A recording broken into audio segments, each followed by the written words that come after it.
Le ministre de la Refondation était également à cette rencontre avec la presse. Il a mis l'accent sur le caractère inclusif et consensuel du processus d'élaboration du projet de constitution, et toutes les composantes de la nation ont été impliquées dans ce processus et tous les moyens ont été mis en place pour parvenir à ces résultats, rassure le ministre de la Refondation que vous entendrez également au cours de ce journal.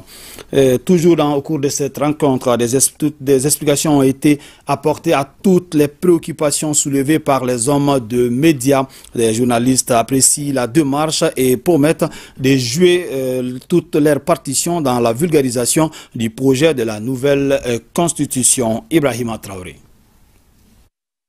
Le gouvernement s'appuie sur le monde des médias pour expliquer aux populations le contenu du projet de la nouvelle constitution du Mali. Un expert est invité pour décortiquer face à la presse les grandes lignes du document. Des échanges sont ensuite engagés avec notamment certaines questions de compréhension. La séparation des pouvoirs est-elle garantie par le projet de la nouvelle constitution? La destitution du président de la République est-elle réellement possible? S'interrogent certains journalistes. L'expert répond. Le président n'a pas tous les pouvoirs exponentiels. Tous les pouvoirs du président de la République sont encadrés. Maintenant, sur sa destitution, vous semblez dire que ce n'est pas possible. C'est bien possible. En démocratie, c'est bien possible. Ce n'est pas parce que c'est difficile de mettre en œuvre la destitution du président de la République qu'il ne faut pas le prévoir. Parce qu'en démocratie, il faut prévoir. Regardez ce qui est arrivé en 2019. À un moment donné, on était bloqué. Et aujourd'hui, le débat, c'est quoi? C'est de dire il y a trop de coups d'État au Mali. Comment faire en sorte que démocratiquement, on puisse mettre fin au pouvoir du président de la République? Donc, on a mis un mécanisme en place. L'article le plus long, c'est l'article portant destitution du président de la République. Et il va y avoir des lois organiques qui vont mieux normer cette procédure. Des éclairages n'ont pas manqué également sur les questions relatives à la laïcité et à la double nationalité. Rien que le dimanche passé, j'étais avec l'Ali Maman. Entre deux choses, si la nouvelle constitution ne passait pas, nous allons rester sur l'actuelle. Et dans l'actuelle constitution, qu'est-ce qui se trouve? C'est la laïcité, sans explication. Et je pense que cela a été compris par l'Ali Maman.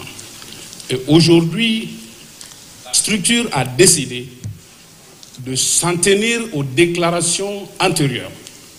Nous constatons une instrumentalisation par d'autres associations pour d'autres objectifs.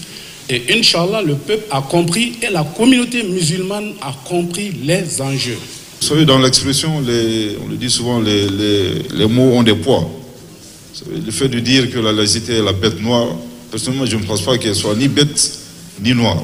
Honnêtement, pour moi, il est très important de travailler un peu notre élément de langage pour ne pas faire de ce principe capital pour la cohésion et le vivre ensemble dans notre pays un épouvantail. Concernant la double nationalité, je voudrais encore une fois apaiser les uns et les autres que cet article ne vise ni les Maliens de la diaspora, quelqu'un l'a dit, il y a beaucoup de binationaux qui vivent même ici à l'intérieur. Voilà un peu quelques détails que je voulais donner, mais je voudrais vraiment lancer un appel au monde vraiment de la presse pour nous appuyer. Nous avons vraiment besoin de vous afin d'apaiser les uns et les autres, ne pas être d'accord ou être d'accord. Je crois que c'est ça le but du référendum. Allons démocratiquement, que chacun se prononce.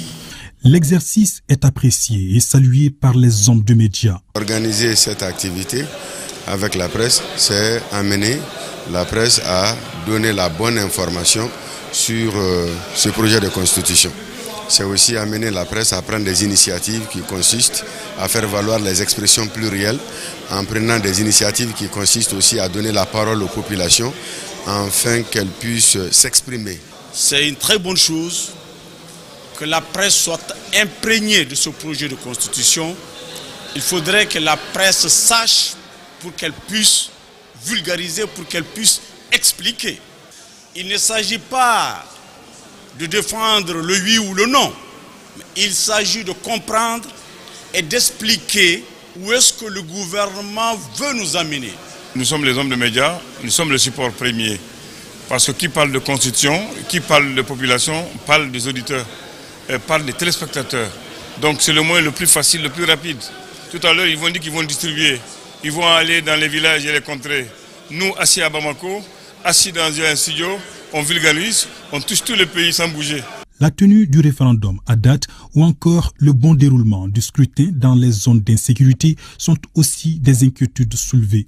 Le ministre d'État, ministre de l'administration territoriale et de la décentralisation, porte-parole du gouvernement, rassure que toutes les dispositions sont prises tant au plan organisationnel que sécuritaire. Et dans ce reportage, une erreur nous a fait identifier l'expert Aruna Diarra. Il fallait plutôt lire Aruna Diallo. Toutes nos excuses. Je vous l'annonçais tout à l'heure, le ministre de la Refondation était à cette rencontre avec la presse. Il a mis l'accent sur le caractère inclusif et consensuel du processus d'élaboration du projet de la Constitution. Alucine Touré. De tout ce qui précède, il est incontestable que le projet de constitution est le produit de larges concertations qui ont impliqué l'ensemble des acteurs sur tout le territoire et au-delà. Et jamais le processus d'élaboration d'une constitution au Mali n'a été autant inclusif et participatif que celui que nous vivons aujourd'hui. À imaginer simplement le niveau de consultation, de participation, d'écoute et d'implication des populations ou de leurs représentants quand nous mettons en parallèle le processus d'aboutissement du présent projet de constitution avec ceux des trois constitutions de 1960, 1974, 1992 que nous avons connus jusque-là, nous pouvons affirmer sans risque de se tromper que nous avons là entre nos mains le projet de constitution véritablement voulu et élaboré par le peuple malien.